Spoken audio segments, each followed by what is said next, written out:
अल्हम्दुलिल्लाहि रब्बिल आलमीन वल आक़िबतु लिल मुत्तक़ीन वस्सलातु वस्सलामु अला रसूलिहिल करीम अम्मा बाद फ़ौज़ु बिल्लाहि मिनश शैतानिर रजीम बिस्मिल्लाहिर रहमानिर रहीम वल अस्रि इन्नल इंसाना लफ़ी ख़ुस्र इल्लल लज़ीना आमनू व अमिलुस सालिहात व तवासौ बिल हक़्क़ि व तवासौ बिस सब्र सदक़ल्लाहु मौलाना अज़ीम व सदक़ रसूलिल करीम। मोहतरम प्रिंसिपल राजी इंस्टीट्यूट ऑफ मेडिकल साइंसेज, मोहतरम असातिज़ा कराम, तलबा व तालिबात, अस्सलामु अलैकुम व रहमतुल्लाहि व बरकातुहू। अल्हम्दुलिल्लाह आज बड़ी खुशी का दिन है। आज पाकिस्तान की यौम आज़ादी का दिन है।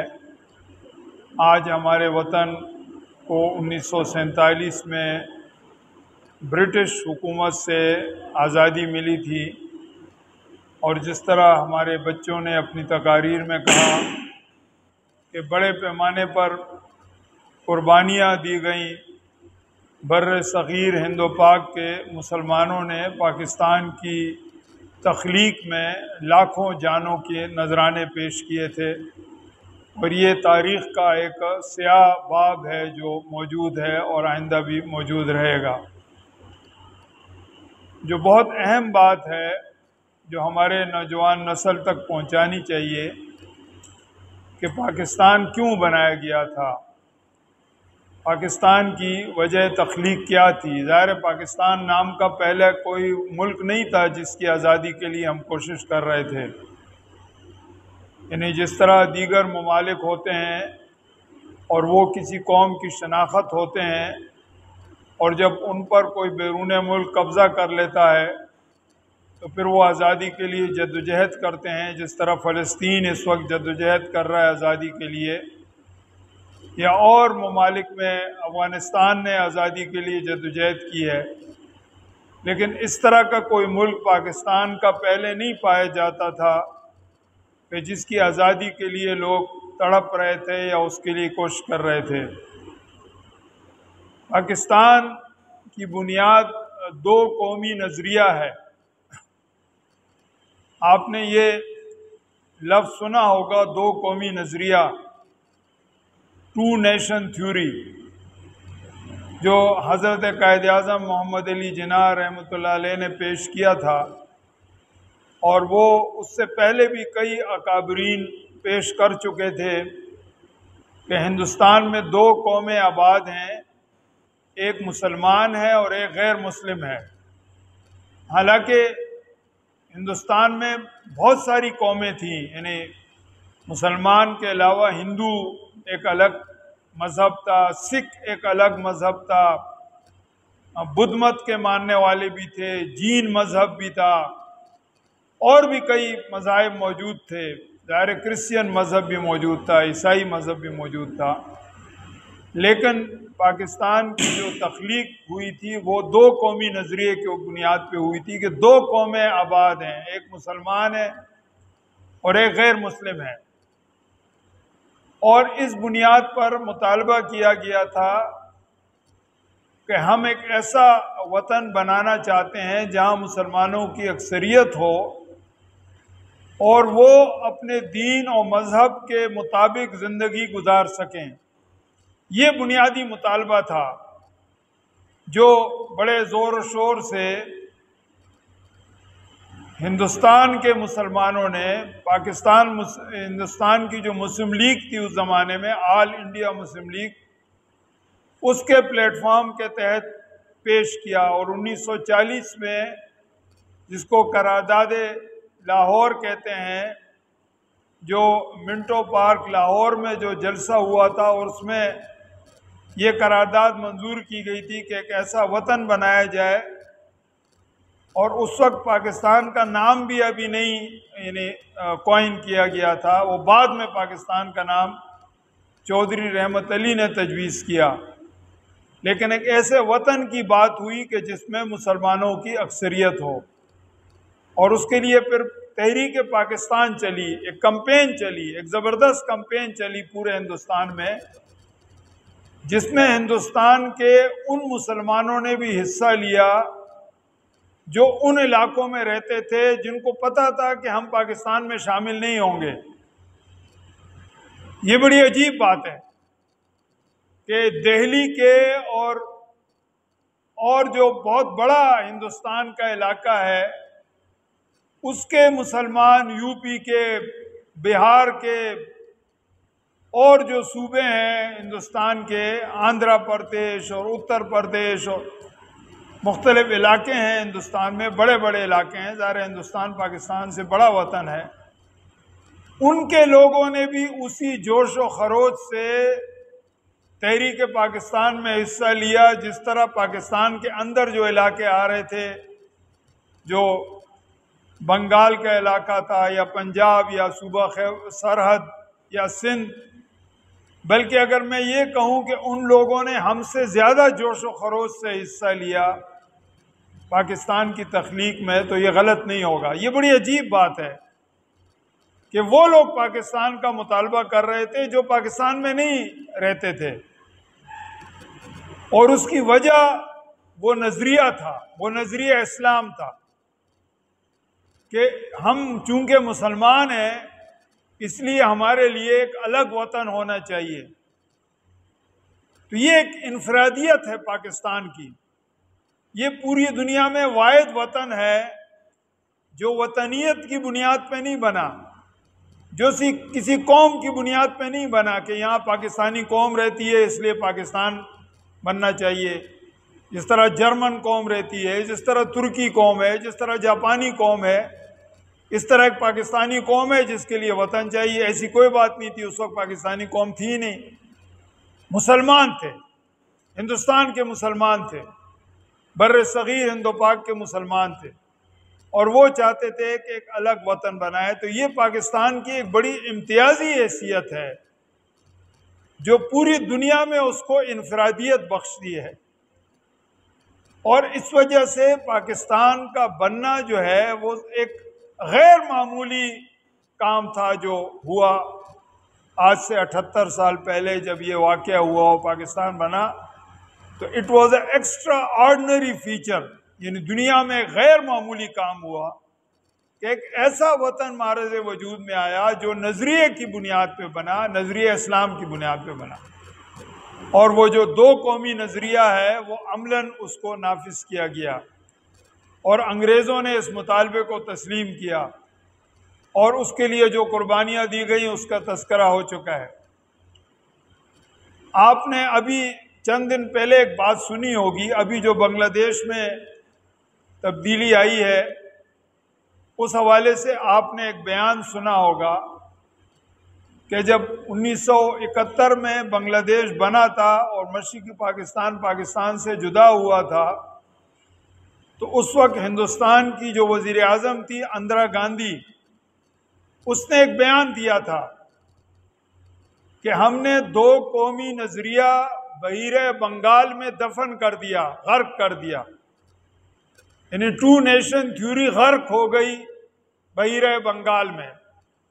ज़ाहिर है इंदिरा गांधी हमारी दुश्मन थी, उसी की फ़ौज की वजह से मशरिकी पाकिस्तान जुदा हुआ था, उन्होंने ही यानी बंगाल की जुदाई में, पाकिस्तान की तकसीम में एक बहुत अहम किरदार अदा किया था। उसके मुंह से जब कोई बात निकलेगी तो वो सोच समझ के निकलेगी, तो उसने बहुत सोच समझ के ये दावा किया कि हमने दो कौमी नज़रिए को गर्क कर दिया बहीरे बंगाल में, यानी दो कौमी नज़रिया नो मोर एग्जिस्ट, अब वो ख़त्म हो गया है। तो अभी उसके जवाब में एक बयान आया है कि नहीं, वो दो कौमी नज़रिया अभी भी बरकरार है, वो जिस बुनियाद पर था वो अपनी जगह पर है, और बंगाल के लोग अभी भी हिंदुस्तान की हाकिमियत और हिंदुस्तान का तसल्लुत बर्दाश्त करने के लिए तैयार नहीं है। ये एक मैसेज है जो अभी बंगाल के नौजवानों ने अपनी कुर्बानियों से, 300 जानों की कुर्बानियों से, उन्होंने एक दफ़ा फिर दुनिया को ये बता दिया कि जो बांग्लादेश है वो मशरिकी पाकिस्तान तो नहीं है, बांग्लादेश है, लेकिन बहरहाल उसकी अपनी एक शनाख्त है, और वो शनाख्त एक इस्लामी शनाख्त है, और वो किसी भी सूरत में हिंदुस्तान की हाकिमियत और उनकी तसल्लुत और उनकी सुप्रीमेसी बर्दाश्त करने को तैयार नहीं है। मतलब ये है कि पाकिस्तान की बुनियाद जो है वो नज़रिया इस्लाम पर है। इसलिए मैं नौजवानों से ये बात कहना चाहता हूँ, अपने बच्चों से ये बात कहना चाहता हूँ, अपनी नई नस्ल को ये बात पहुँचाना चाहता हूँ कि जिस तरह पाकिस्तान की बुनियाद नज़रिया इस्लाम पे है, इसी तरह पाकिस्तान का मुस्तकबिल भी नज़रिया पाकिस्तान से जुड़ा हुआ है।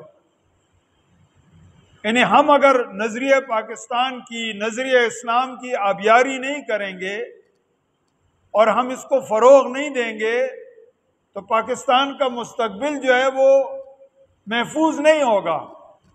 अगर हमने पाकिस्तान के मुस्तकबिल की भी तहफ़्फ़ुज़ करना है तो उसके लिए ज़रूरी है कि हम नज़रिया इस्लाम की भी तहफ़्फ़ुज़ करें। यानी हमारे पाकिस्तान की एक ज़रूरत है। पाकिस्तान और नज़रिया इस्लाम एक दूसरे से लाज़िम व मलज़ूम है, एक दूसरे के साथ जुड़े हुए हैं। हम जितना तरक्की दीन इस्लाम पर अमल करने में करेंगे उतना ही पाकिस्तान तरक्की करेगा। और हम पाकिस्तान की सालमियत और पाकिस्तान की जोग्राफियाई और नज़रियाती सरहदों की हिफाजत अगर करेंगे तो वो इस्लाम ही के ज़रिए करेंगे, और कोई तरीका नहीं है। यानी अभी भी अगर हम कहते हैं कि कश्मीर बनेगा पाकिस्तान, तो उसकी बुनियाद भी वही दो कौमी नज़रिया है कि कश्मीर में मुसलमानों की अक्सरियत है। इस बुनियाद पे हम कहते हैं कि उसको पाकिस्तान का हिस्सा बनना चाहिए। 77-78 साल हो गए वो हिस्सा नहीं बना। उसका एक हिस्सा जो आज़ाद कश्मीर है वो पाकिस्तान के साथ शामिल है। एक बड़ा हिस्सा मकबूजा कश्मीर है, अभी तक हिंदुस्तान से मिला हुआ है। लेकिन हमारी ख्वाहिश है, हमारा मुतालबा है और कश्मीरी अवाम की ख्वाहिश है कि वो हिंदुस्तान से आज़ाद हो। उसकी बुनियाद भी वही है, नज़रिया इस्लाम उसकी बुनियाद है। इसलिए बड़ा अहम नुक्ता है जो हमारे ज़हन नशीन होना चाहिए और इसको हमें आगे बढ़ाना चाहिए। इसके लिए हमें कोशिश करनी चाहिए। इस वक्त पाकिस्तान बहुत तकलीफ़ में है, पाकिस्तान को बहुत ज़्यादा मसाइल हैं, पाकिस्तान में बहुत ज़्यादा मसाइल हैं और यहाँ पर करप्शन है, बदउनवानी है और उसकी वजह से पाकिस्तान में अभी तक गुर्बत और इफलास है और पाकिस्तान में अभी तक जहालत है और 100% तालीम नहीं है। लेकिन उसके बावजूद जो कुछ है वो पाकिस्तान की बरकत से है। हमारे मेडिकल कॉलेज के एक उस्ताद होते थे, हमें फिजियोलॉजी पढ़ाते थे मेडिकल कॉलेज में, यहाँ खैबर मेडिकल कॉलेज में वो पढ़ाते थे, उस्ताद थे। उन्होंने एक मरतबा ये बात कही कि अगर पाकिस्तान ना बनता तो मैं यहाँ पर प्रोफेसर बनने की बजाय ये जो मेरे कमरे के बाहर स्टूल के ऊपर चपरासी बैठा होता है उसकी जगह मैं बैठा होता और मेरी जगह एक हिंदू या सिख जो है वो प्रोफेसर होता। मैं प्रोफेसर नहीं बन सकता था। मैं अगर प्रोफेसर बना हूँ और मैं इस वक्त इस डिपार्टमेंट का हेड हूँ और मेरी अपनी एक इज्जत है और पोजीशन है तो ये पाकिस्तान की वजह से। अगर पाकिस्तान ना होता तो मैं चपरासी होता ज़्यादा से ज़्यादा। तो ये बड़ा एक अहम नुक्ता है कि जो कुछ हमें हासिल है वो पाकिस्तान की वजह से, जो कुछ हमें हासिल नहीं है वो पाकिस्तान की वजह से नहीं है, बल्कि वो हमारा दीन इस्लाम पर अमल ना करने की वजह से। ये जो 14 अगस्त आने वाला है कल परसों, इसकी एक बड़ी अहम जो खबर है, जो खुशखबरी है पाकिस्तान के अवाम के लिए, वो अभी जो ओलंपिक मुकाबले हुए और उसमें जो अरशद नईम साहब को, जो राशिद नईम हैं, अरशद नदीम साहब को जो गोल्ड मेडल मिला है नौजवान को, ये बहुत बड़ी खुशखबरी है। मुझे नहीं मालूम कि किसी और मुसलमान मुल्क ने गोल्ड मेडल लिया है, मेरे इल्म में नहीं है। अगर आपके इल्म में हो तो बता दें।